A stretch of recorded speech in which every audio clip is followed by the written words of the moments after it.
presented by Beauty Music.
थोड़े थोड़े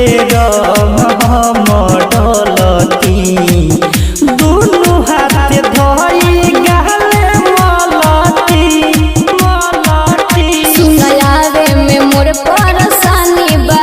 बात बुझो न तनिको आसानी बा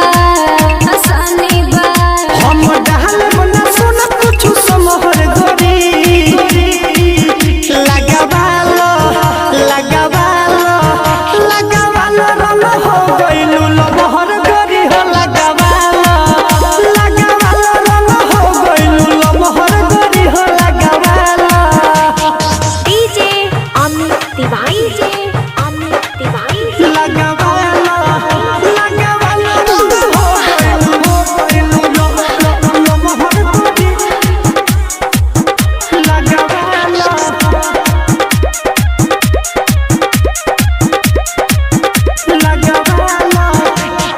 आलू बस सब सुनी मांगी ना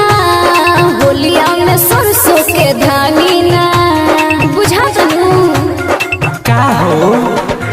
राई राज हम बोलती संभवे में फोटो खिंचवाईती आलू बस सब रउआ मांगेला होलिया में सरसों के धानी ना झूठे मोर तारा सावल जिगर गोरी लगावालो रंग हो गइलू लमहर गोरी हो लगावालो रंग हो गइलू लमहर गोरी हो लगावालो अरे फागुन के चलो त सुनी लो हर जानी बोलाव राजा मिले रहर तू तो पर साल रहलू ममहर गोरी लगावालो रंग हो गइलू लमहर गोरी हो लगावालो रंग हो गइलू लमहर गोरी हो लगावालो क्यूट रिकॉर्डिंग स्टूडियो